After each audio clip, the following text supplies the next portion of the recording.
বরগুনার ১৪টি খেয়াঘাট পার হতে এখন যাত্রীদের অন্তত ২৫ ভাগ বেশি ভাড়া গুনতে হচ্ছে।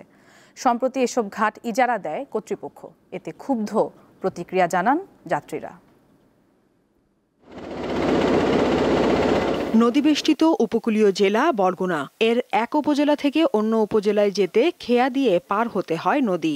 প্রতিদিন লক্ষাধিক মানুষ পার হন খাকদন, পায়রা ও বিষখালী নদী। সম্প্রতি এসব নদীর ১৪টি খেয়াঘাট ইজারা দিয়েছে জেলা পরিষদ।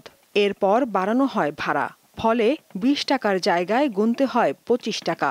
সরকারি আদার সরকারি চাকরিজীবী ওনারা দৈনন্দিন আসা যাওয়া করে, ওনাদের কাছ থেকে আগে হাফ ভাড়া নিত, এখন ওনাদের কাছে ফুল ভাড়া নিচ্ছে। বরগুনা জেলায় যে প্রত্যেকটা জায়গায় এই খেয়া ভাড়া বৃদ্ধি হয়েছে, এই বৃদ্ধি আসলে সাধারণ মানুষ আমরা এটা চাই না। ২৫ টাকা এই নদীতে পার আনলাম ২৫ টাকা দিয়ে। এখন তো আর ডিজেলের দাম বৃদ্ধি হয় না, হয়েছে দাম তো পুরো আগেরটাই রয়েছে, তাই এখন যে মনে হয় যে বৃদ্ধি নিল কিসের জন্য নিলে।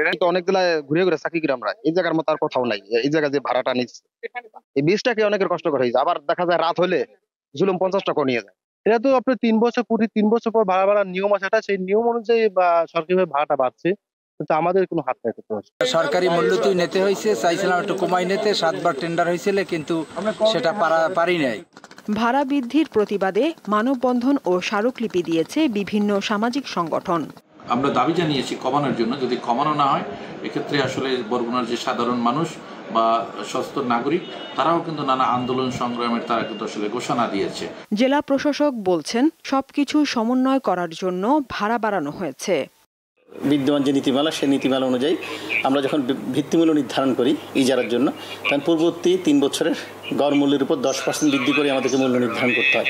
তো এখন যেহেতু মূল্য বৃদ্ধি পাচ্ছে, এখন এই মূল্যটা বৃদ্ধি পাওয়ার পরে যারা ইজারা নিবে তাদেরও তো বিষয় আছে, এবং এছাড়াও যে খেয়াঘাটের যে সেবা, সেই অবকাঠামোগত উন্নয়ন, বিভিন্ন সেবার জন্য কিন্তু জেলা পরিষদ বিভিন্ন খরচ করে থাকে।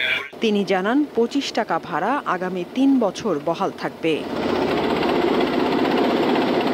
দীপ্ত, বার্তা কক্ষ।